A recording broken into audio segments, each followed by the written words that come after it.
Hello, everyone. Welcome to the next edition of the Innovation North Speaker Series. We're very, very excited to have you all here today. My name is Liz Miller, and I'm a postdoc at Innovation North. Innovation North is a community of researchers that seeks to solve organizational and ecosystem challenges. We partner with companies and nonprofits and governments to co-create novel solutions to complex challenges. We're based at the Ivey Business School at the University of Western Ontario, which is located on the traditional territories of the Anishinaabeg, Haudenosaunee, Lenapehoik, and Chinootan nations. Innovation North Speaker Series invites experts, either academics or practitioners, or in some cases both, to share their experiences and perspectives on topics related to systems innovation. So I'm very, very excited to introduce our speaker today, Tobias Luthe. Tobias is an academic transdisciplinary hybrid, so he falls into that both category. And the academic side at ETH Zürich, he's the director of the learning program Designing Resilient Regenerative Systems and the leader of the ETH Systemic Design Lab. He also has been an associate professor for systemic design at the Oslo School of Architecture and Design in Norway. Along with these academic positions, he's also the founding director of the MonViso Institute, a living systems lab in the Italian Alps, and a founder of Grown, a design as nature lab and experience collective. He's also a mountaineering guide and photographer and leads the Mountain Resilience Group at the University of Bern. A few housekeeping things before we get started. If you have questions, please put them in the chat. There will probably be opportunities along the way for discussion, and we'll have Q&A at the end as well. And with that said, Tobias, over to you. Thank you, Elizabeth, and thank you, Innovation North, to host this meeting and provide the opportunity to share and exchange on these challenging topics of moving complex system forward, which we have to do, I think, ever than before, given the situation in the world. It's just not getting easier. So thank you for this opportunity. Thank you for everyone who comes here in different time zones. Somehow I see myself now a bit too big. Can I change that? Because I don't want to. Right, that's better. So I see myself in focus.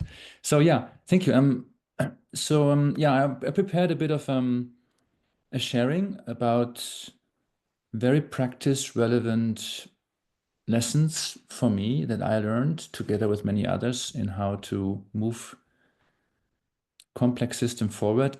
As part of complex systems, we are, as was mentioned before, we are teaching about it, we are learning about it continuously, and there's always lots of expertise out there. And I see this little talk with the help of a mirror board, a kind of map to navigate in complexity, as a very also interactive part. So we have 1 hour, and I don't want to talk just 45 minutes and everybody gets bored and falls asleep. But in addition to having questions in chat, I will take some breaks after some bricks elements, and happy if someone then wants to sneak in to make it a bit of a vivid dialogue. So please feel free, and I'm making sufficient breaks to not have too much monologue. All right. The mirror board that we have here will be shared later on, so you have access to it and can take a look at it later. I see some familiar faces. Welcome as well. So for some will not be new, but maybe some of the narration around it. So you see here is a mirror board, and I like mirror boards a lot because it is a map. It is a map to mingle, to move around. And sometimes we may get dizzy when we move too much around. So we're mindful of this.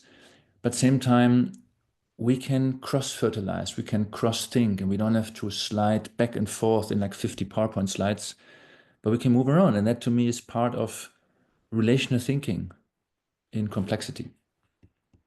And so I want to zoom in. And again, I will share this later on. So we have a bit of a structure. Obviously, also in complexity, we need to develop some structures to not feel lost too much, and same time embrace that the structure is more like a something to hang on, to hold on. But likely it will anyway evolve because there's not a linearity in complex systems. But I want to start a bit with this topic on navigating complexity and the interventions through systemic design, which is a lot also about non-intervening. So softer parts to embrace complexity, which is hard for us because we're coming from a different culture. I want to start with just having a bit of context of something practical. And for me, as a kind of, I like to be this hybrid to who is deep enough in the different disciplines in science and design, in practice engineering to know what's going on. But obviously, there's always someone going deeper. And that's important. We need this disciplinary depth as well to be anchored. My path is, I think, focusing on the relational value of synchronicity and synergistic aspects in different types of inquiry, because we have not enough of that. We're always pushed back in the disciplinary boundaries where the system makes us feel safe, but I think we need to leave that shell more and more so. So I'm going to start with a couple of examples here of practice, which I will use again and again in the next, whatever, in this hour. I prepared a bit of presentation, and we can see if we go through a couple of slides. I can also share them there on the Miro board, and there is a bit of a background thinking about this in brackets intervening in complex systems. I have a lot of theory prepared as well for those who said I want to have a bit more fibers here. And resilience is one of these theories that is of very high importance to navigate in complexity, including us, including our inner resilience.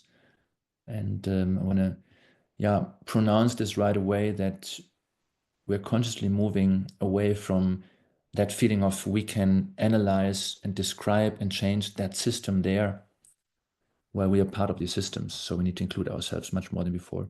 So a bit of a critical look. And this wobbly here is a favorite also in our program, our ETH Zürich program, DRRS. And I'm going to go back to this moving liquid wobbly later on. Linear systemic design was mentioned. We are advancing the field here from systemic design as it has been. And I think there's huge potential to use some of these evolving methods, frameworks, cultures, practices to innovate in complex systems. And at the very end, I'm going to mention it earlier already, but this compass matrix toolset, that evolved over many years. And there's many, many good kind of navigation tools meanwhile out there. This has been evolving with practice, theory-based, science-based with practice. And I do see the value of it. So I want to offer this as one of many others, and saying that there's not that one tool or that one technique to innovate in complexity. And I'm going to start right away with an example that is coming up. So first block, obviously more of this, what I'm talking about, can be seen from my website. If somebody looks at links to these projects, it's all can be found there. So the first thing I want to touch upon is something that's deep at my heart. I'm right now here at the MonViso Institute, this real-world laboratory, 1,500 meters in the Italian Alps at the Po River spring.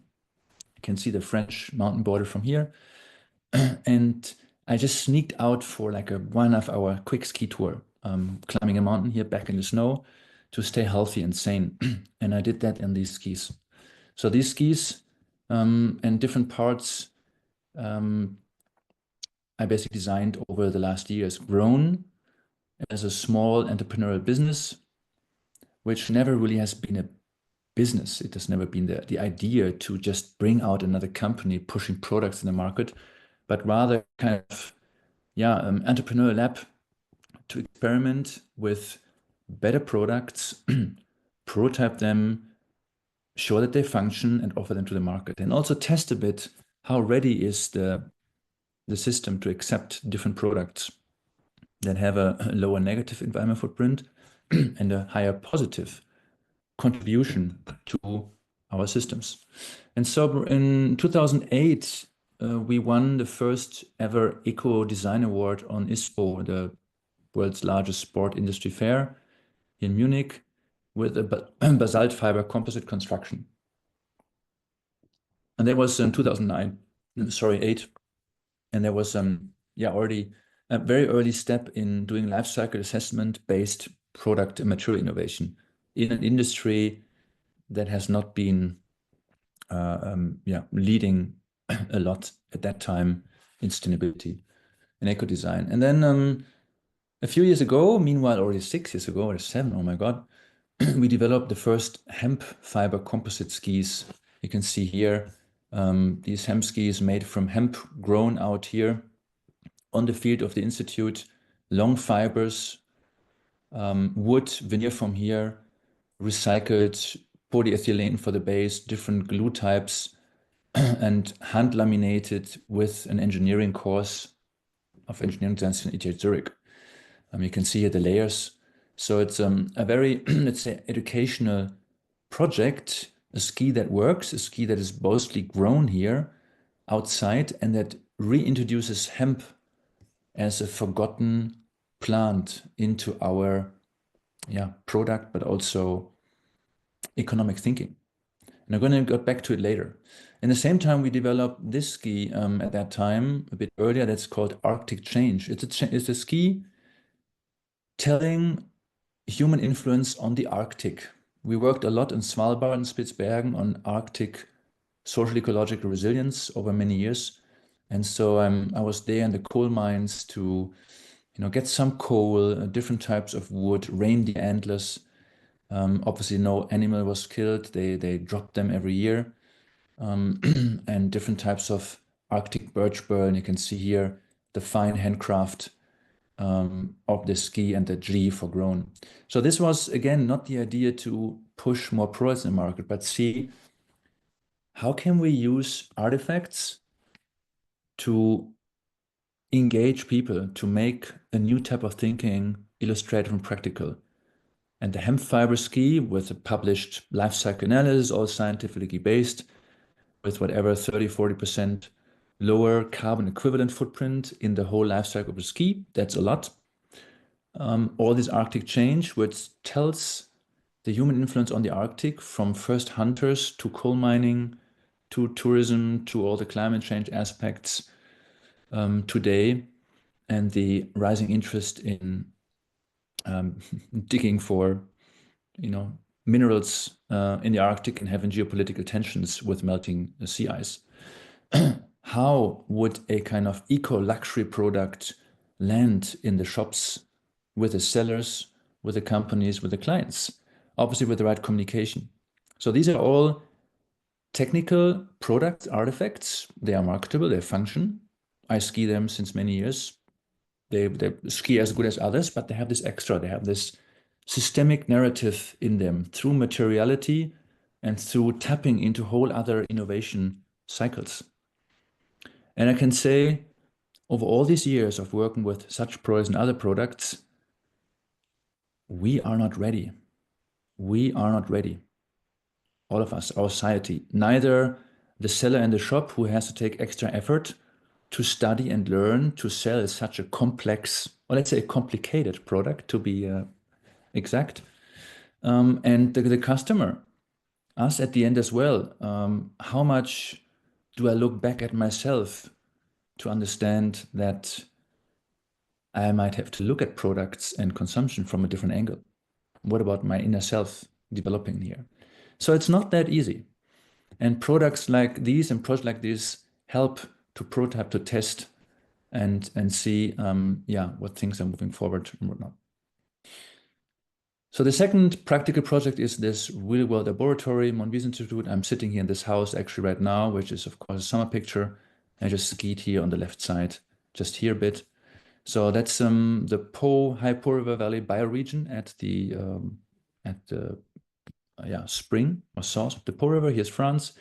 And this we developed 10 years ago. Actually, to this month, 10 years ago, we found the place to develop an experimental place and space to experiment with transformation, innovation, and complexity. Elements that we cannot do in academia, for example, where we are in organized spaces. This is messy. This is organic. Things happen which you cannot control. It's all interwoven. We specialize or not specializing. So it's a skill set that we develop and combine with embodied practices of various kind, from architecture and developing the passive house standard in a more place-specific, more organic style, to local community engagement, social networks, to the regional economy on a bioregional scale, to grow hemp, to product design, to inner processes. That's what we call it today, a living systems lab. So how we as humans and also cell-based biology navigate more consciously within living systems.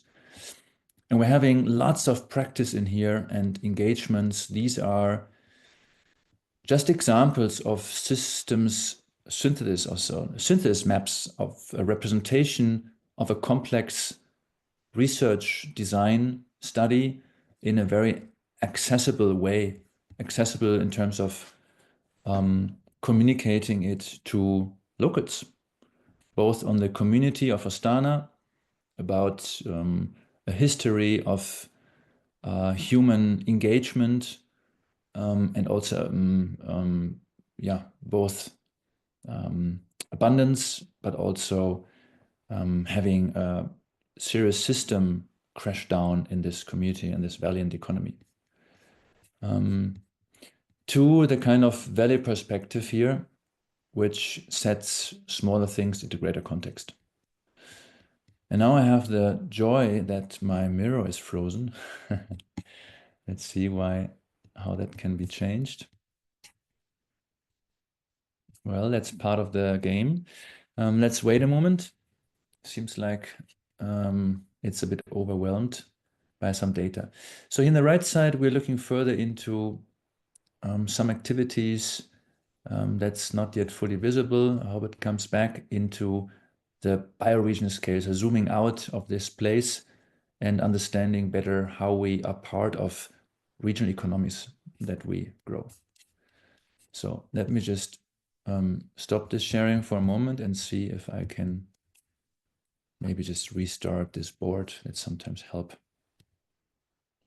And I think that's exactly part of dealing with complexities, that we're more accepting what happens and being less expectation based, but navigate more with the system at present. And that's an important inner pathway. So let's go back. Seems to somehow work again. So these are hopefully loading in. These are systems maps, and they are representing some of this complexity here, and it's not loading right now for whatever reason. Going a bit further, the third part is the work at ETH Zürich, the DRRS program, Designing Resilient Regenerative Systems. This one here has loaded. So we developed over the last years a whole program, a learning system, which is represented by this organic shape. It's a tree. And we are learning and teaching in different language how to innovate in complex system as part of complex system across any kind of system type. So again, we boldly take the effort and the risk to not retreat in one discipline. That is needed, but that's also extremely difficult, and that's not necessarily awarded by the system we are part of. So it requires a lot of engagement from all sides. And we're having this educational part, a massive open online course system here in the tree's crown, massive and big, with many thousands participants from 120 nations. And MOOC 1 and MOOC number 2 are online right now in the second iteration, about sustainability, regeneration, and worldviews, and about beyond system thinking. And they lead to an executive degree program for professionals, where we have 3 certificate of advanced studies, and at the end with a master design thesis module, an entire master of advanced studies in regenerative systems. The first 3 CAS have just finished in the first iteration with experienced professionals from 17 nations. And so much of our experimenting here in the real world, such as the MonViso Institute and all this work that we learn often by design and by doing. Also something like the artifacts, the product perspective. And then also didactics. And I want to show this one here. You can check out the website Systemic Cycles, which is a kind of cycle, bicycle-based conscious exploration of place, of a city, of a landscape, of a bioregion, asking informed questions about relations of land use, of cultures, of traditions, of climate change impacts, of potentials. And so helping to weave by repetitively visiting and shifting from sightseeing to insight seeing. This didactic is one of the tools to innovate in complexity. It's embodied. It can be done by foot, by kayak, by horse, but the cycle is specifically helpful because we slow move and people trust bicyclists, so we can connect with the system. And we do this also in kind of management training settings. If we just have 3 hours, we did that in Oslo, for example, or Bern. So you can do it in a very small context, and it's really exciting to look at place and explore place with a different lens, and then map and see what kind of new relations one could possibly develop and infuse in a system that eventually leads to a more circular and different economy.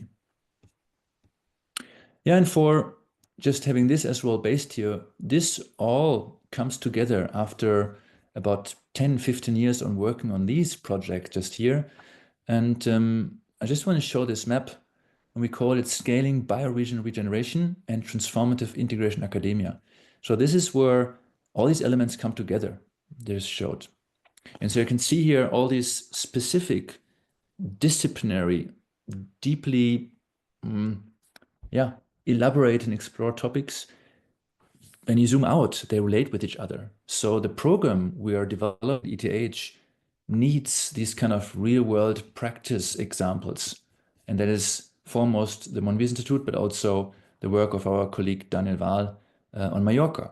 So these are two innovative spaces, highly complex themselves, and they interweave with, as part of this new educational system, which has, of course, to combine latest state of theories in science, in engineering, in design, with these real-world practices.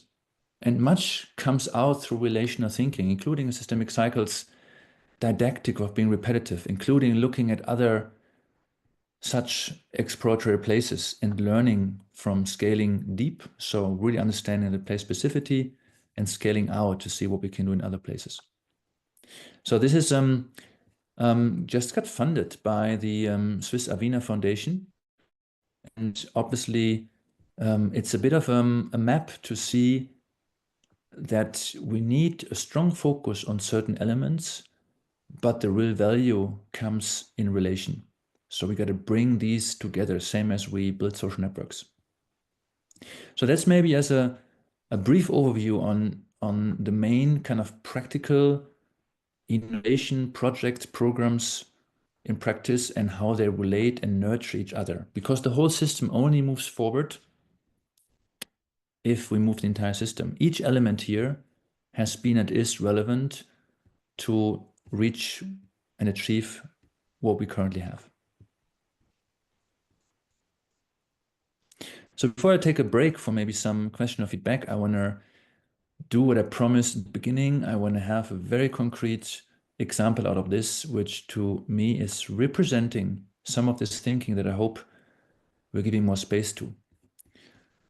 So my intro narrative is about intervening complex system, intervening, innovation. I like to talk about intervening because I think not every intervention is an innovation. To be discussed. And I want to focus on the cultural and interpersonal facets at this place here. And again, this is right now, I'm sitting here in this thing here in this building. This is a bit our campus. It's an old abandoned borgata of 6 stone houses acquired 10 years ago, and we're part of this community of Astana. And yeah, interweaving science, design, research, social processes to understand how does such a system that has had a serious system crash by being completely abandoned, how does it move forward? How does it innovate as a system with its facets between a new economy in the mountains, new people coming in, architectural guidelines and styles, climate change really changing this place or in 10 years, and obviously global developments. So we're zooming a bit in. Again, this is here our campus, and we basically have one neighbor, and that's this house. These neighbors are never here, so they are just 3 times a year. But it's complex. It's complex because it's people. It's also complex because it's quite wild, intense nature here. So whatever we do, despite of not having really a neighbor, we have a neighbor. We always have a neighbor. We always have relations. And that always can create challenges.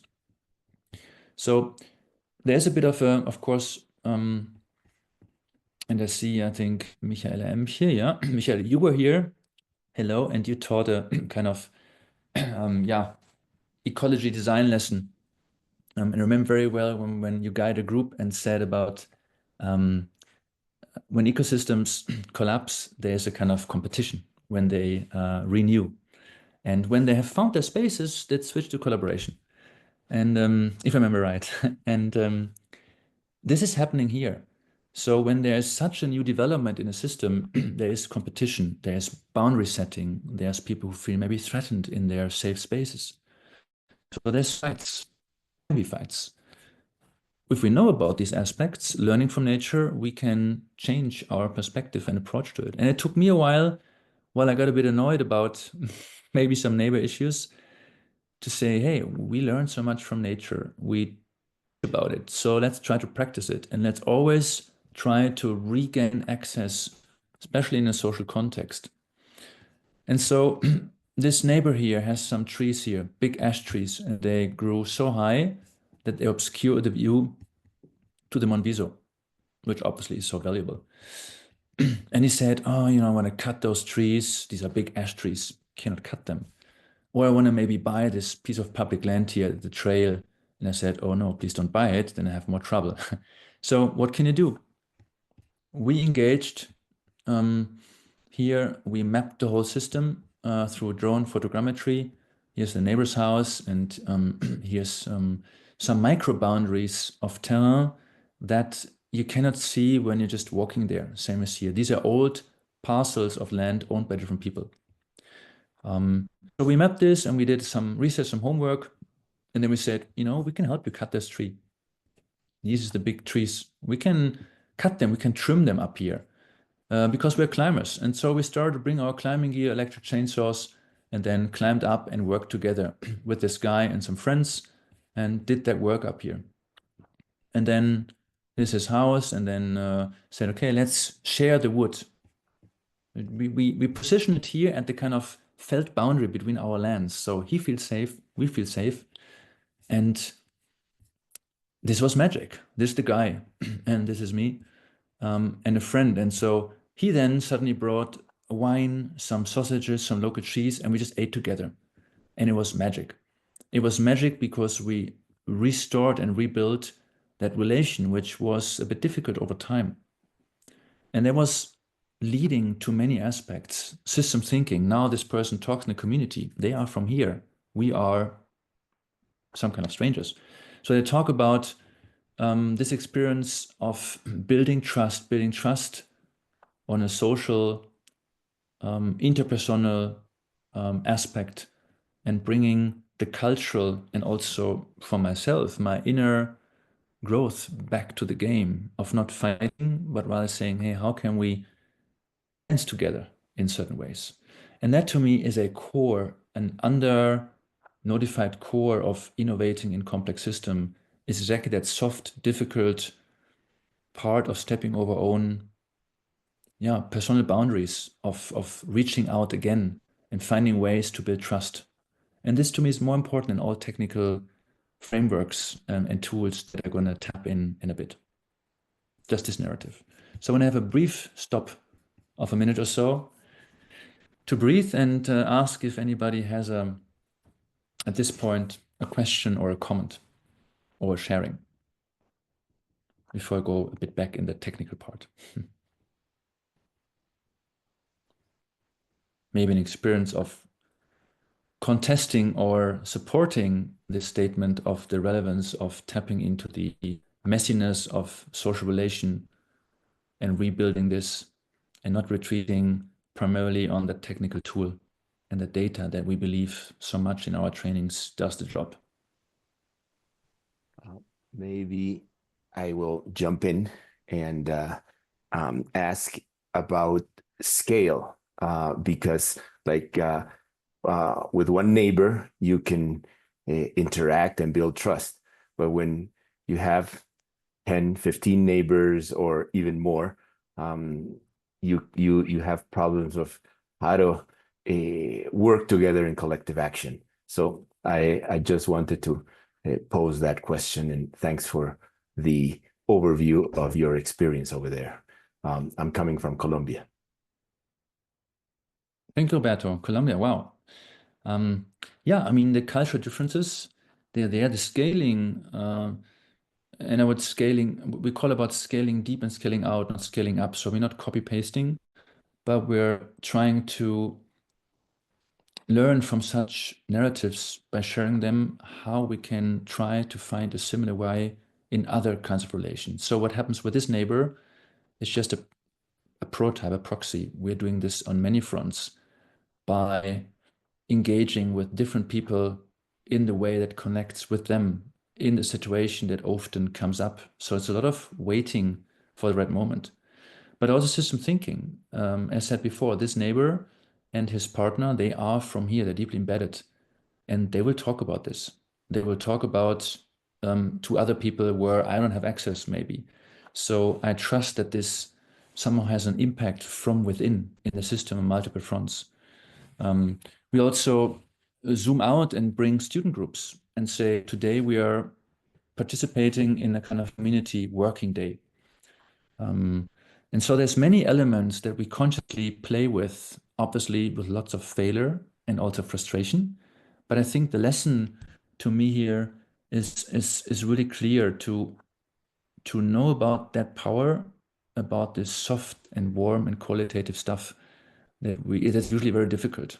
It's easier for me to gather some data on the screen and do some photogrammetry than reconnecting with someone where maybe we don't share too much, and the language might even be difficult. Yeah. But it's rewarding, and I would say the ripple effects of this is what's really striking and aligning with the goals at the end of getting support and mutual support, but also providing the support.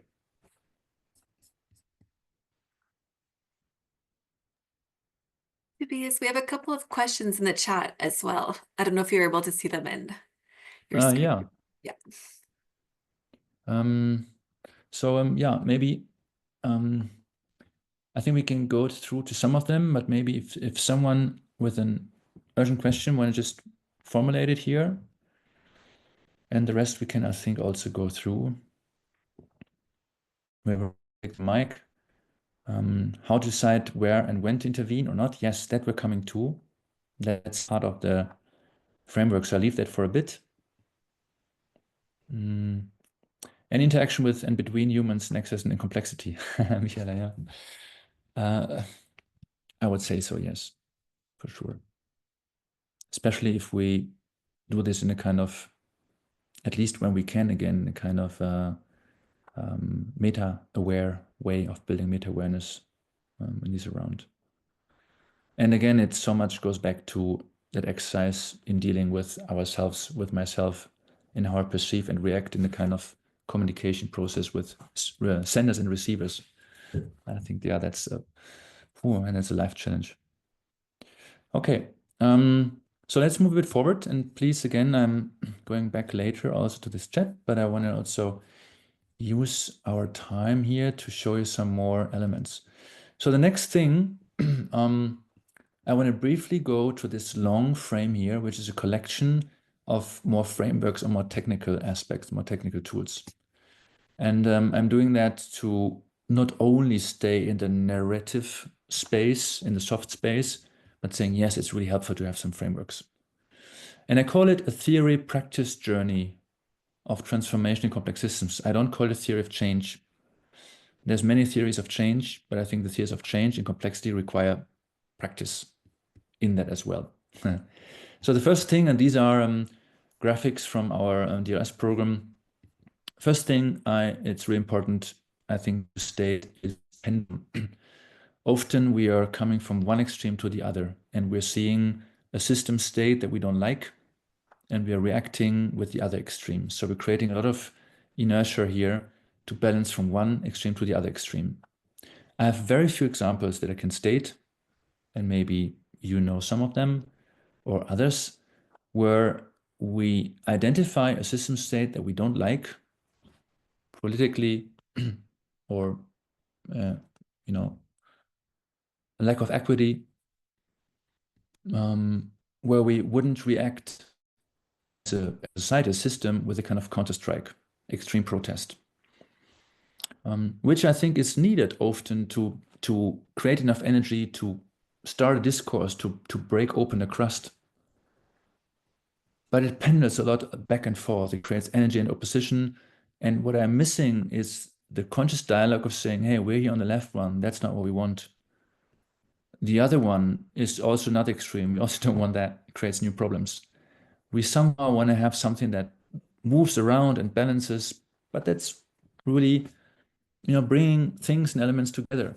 And we might have to be a bit of extreme for a moment. So if someone glues themselves to the street as a climate activist, I think that has value and that's needed to just break something open. But if we would say, well, that's not what we climate activists think we should do all the time in the future, that's just to start a dialogue and broken up, and we want to be here.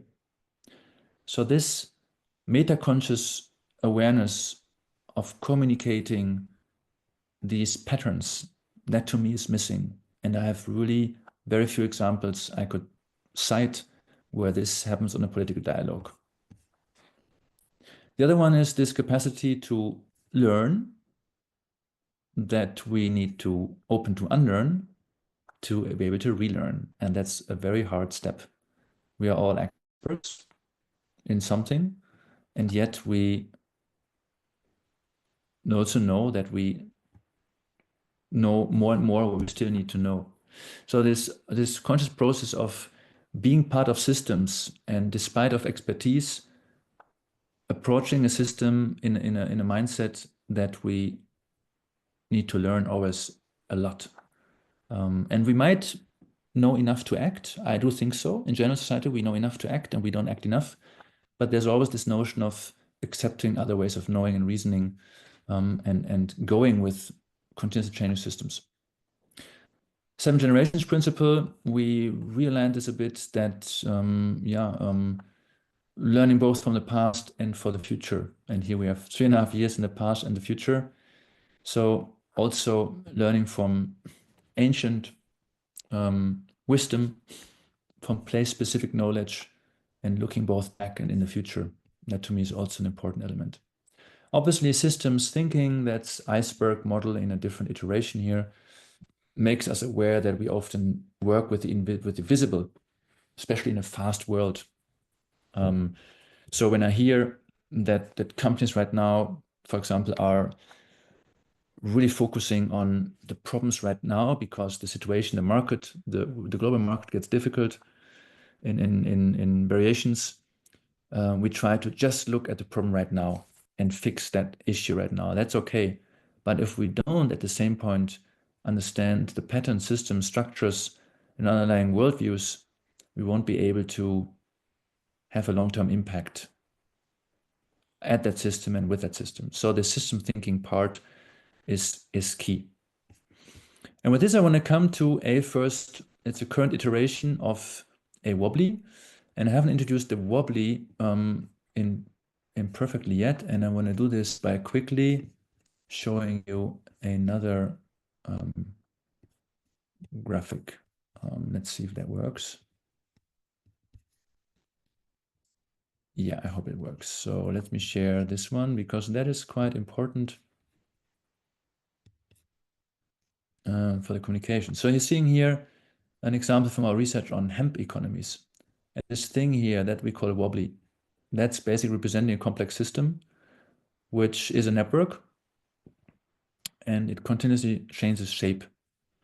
And it's always different. It's organic, it's nonlinear. And we want to change such a system.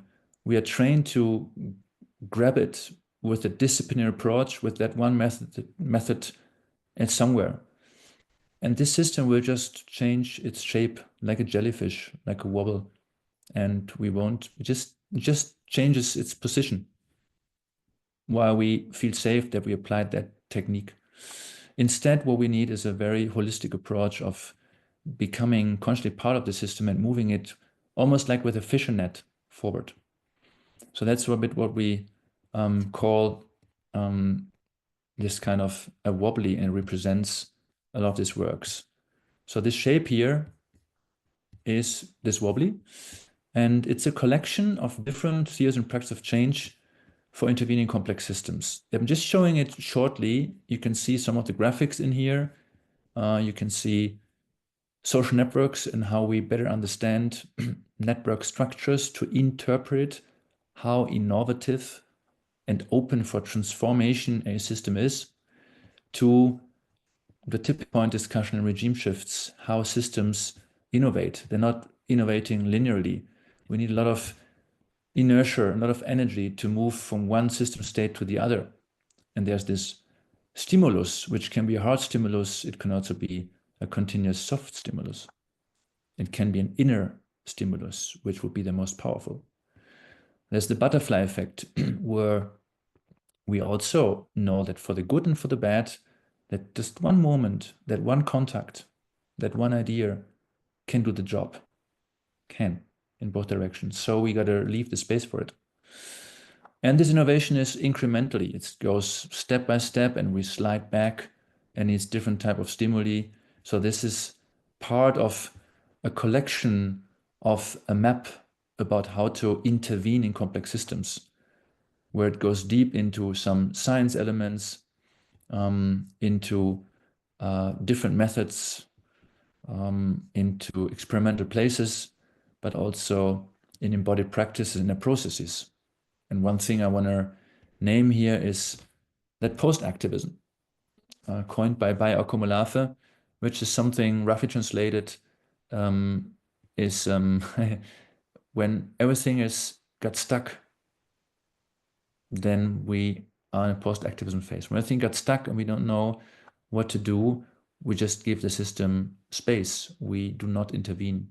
And that's a kind of, also, I think, cultural journey to understand that sometimes it's not that more data, more cranking, more pushing, working faster, but it's actually giving the system space to rearrange its system properties and relations so that the system is more open for change.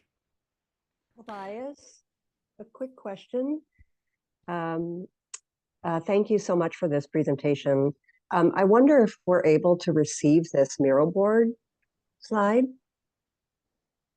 Yes, that will be shared with everyone, of course. That would be wonderful. Thank you. Yeah.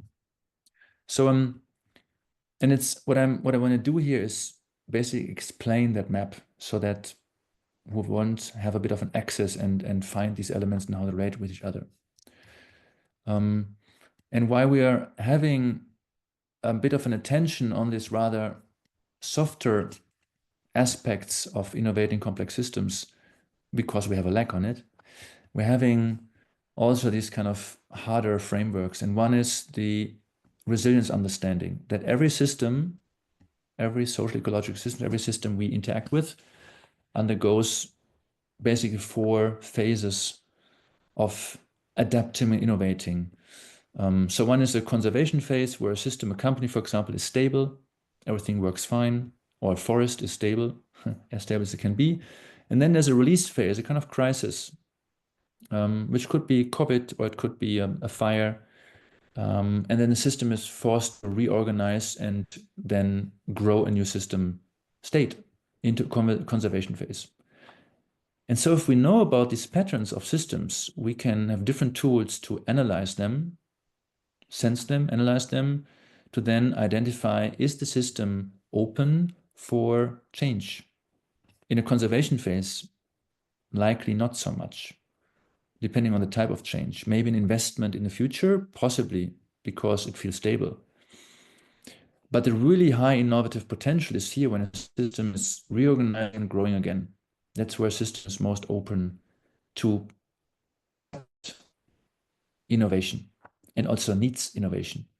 So we can dig deep in resilience science and social network analysis and identify how we can measure a system state and its innovativeness to accept what we want to maybe work on.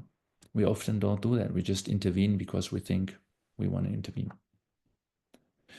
And that relates to post-activism of saying, well, if the system is here in a stable conservation phase, and that's of course very simplified because they're microwaves. So even a conservation phase may have micro reorganization phases. So we have to zoom in and zoom out, systems thinking. But in general, if we do this step first, we can better dedicate our resources to understand, is the system ready or not? This I also just want to show, this is a very helpful design framework, how to take decisions across systems types.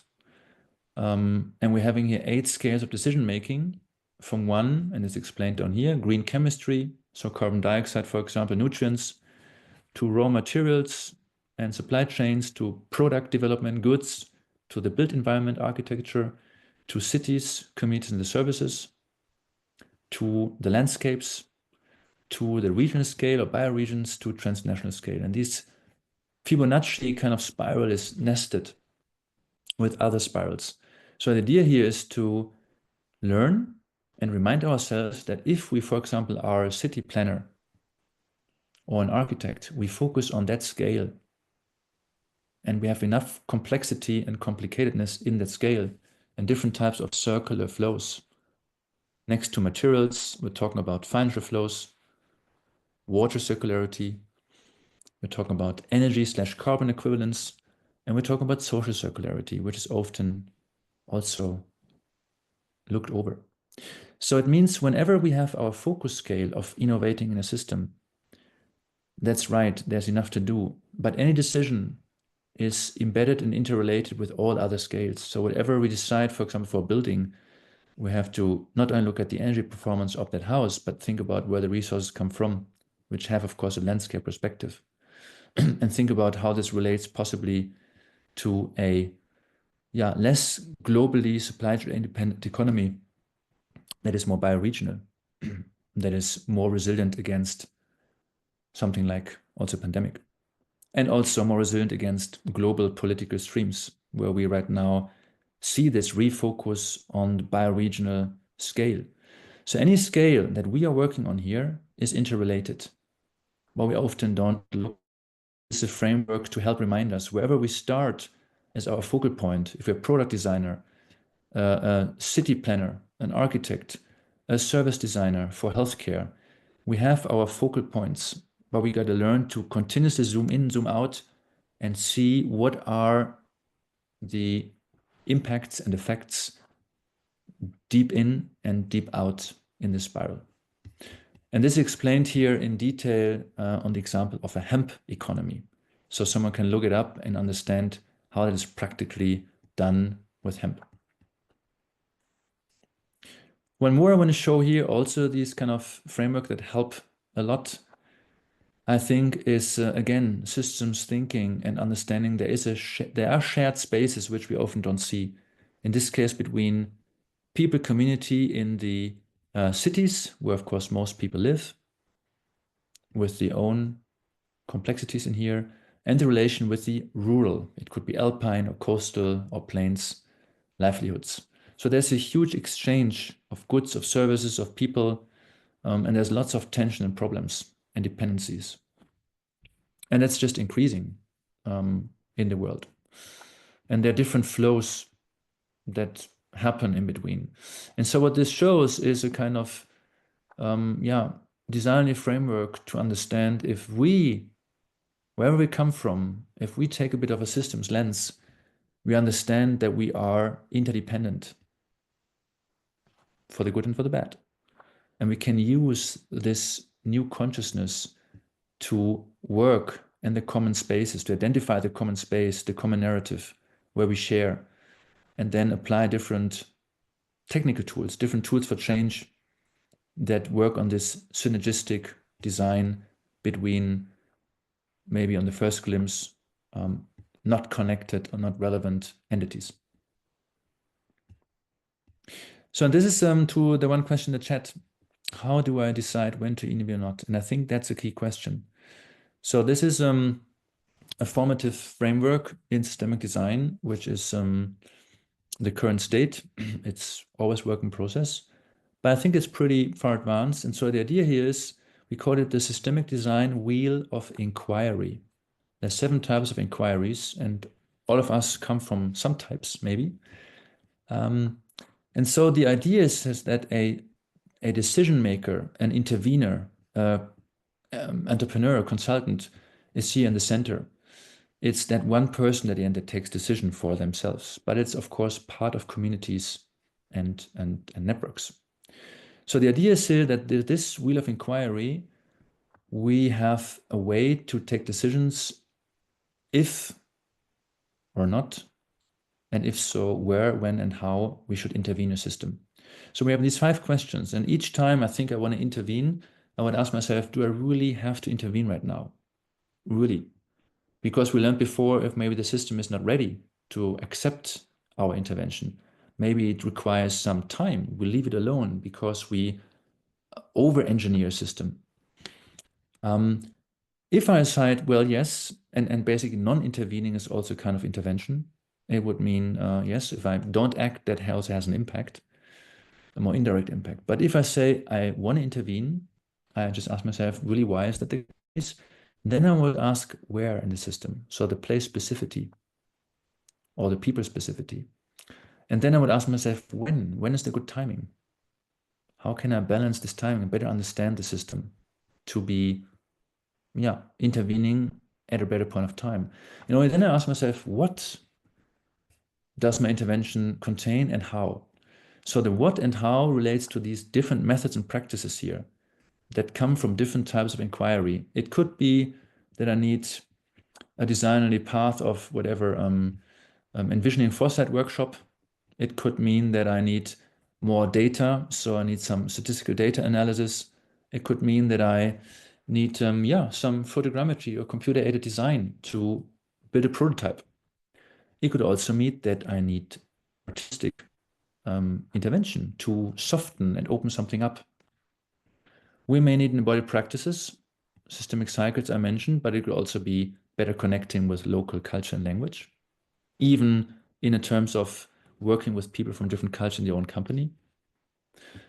And for sure, it involves more than we, I think, often work with, is inner processes and going back deep into ourselves through different tools, mindfulness, self-compassion, meditation practices, and there's many ways, and these are again non-exhaustive lists. These brackets show that there's others that can come in. So at the end, we as interveners would create a zigzag map here. We would say, okay, now we're here in the map of our system, so we're mapping the system to different types of map, we're sensing the system, and we are always asking ourselves these questions. And the first one is, should we really intervene right now? And if so, why and where? And then we create this kind of wheel for ourselves, and that's a pathway, a way to decide, should I intervene or not, and with what and how? And it relates back on some of these frameworks I mentioned.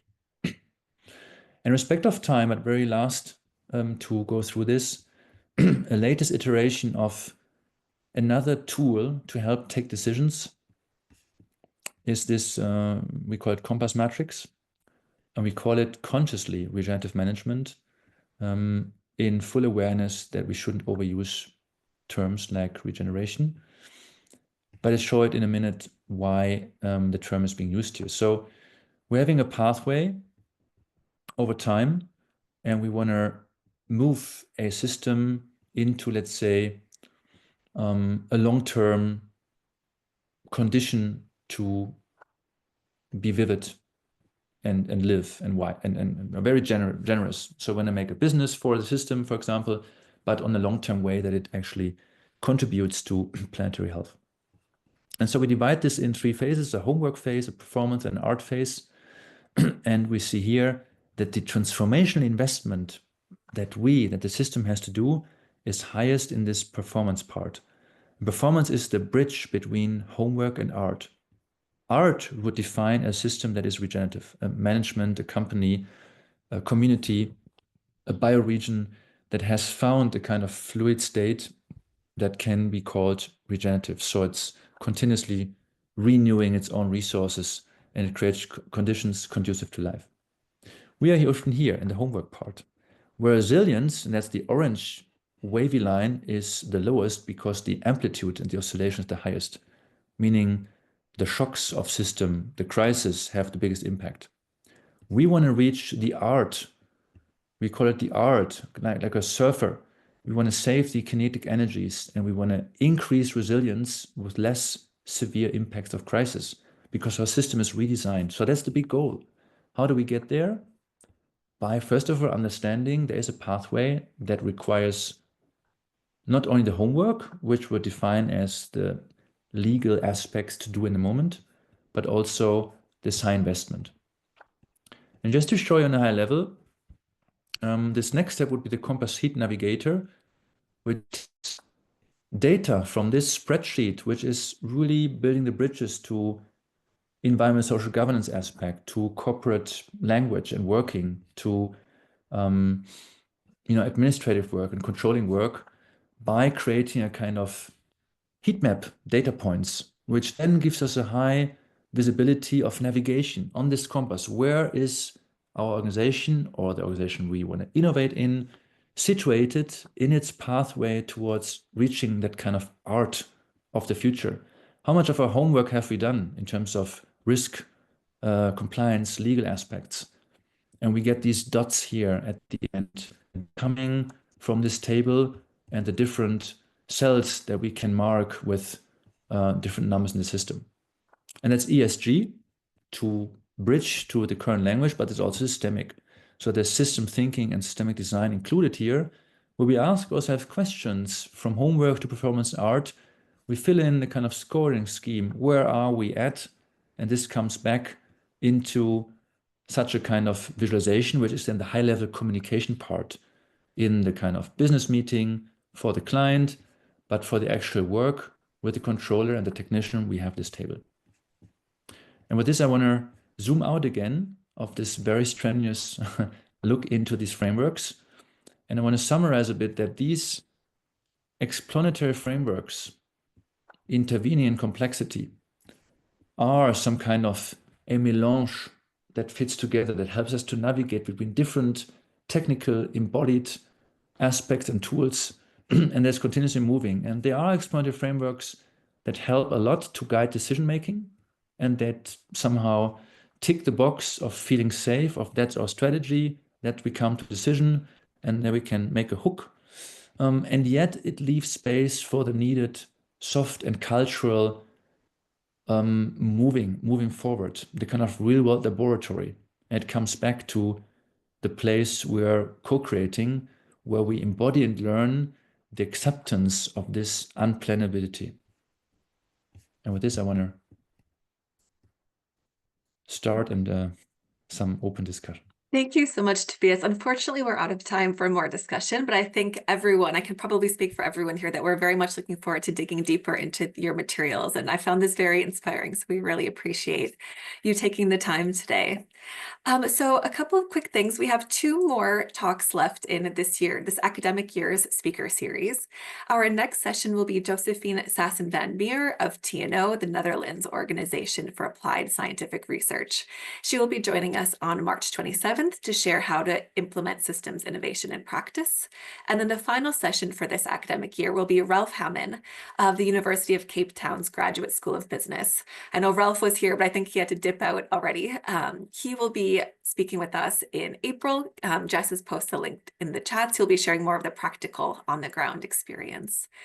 And I thank you so much again, Tobias, for your time today. And thank you, everybody, for joining us. Well, thank you. And I would Thank you, hope Tobias. we find other spaces to discuss more of your experience and questions. But maybe that comes. Absolutely. Ready to, All open right. to. Yes. Have a Thank good you, day. everyone. Bye. Bye, everyone.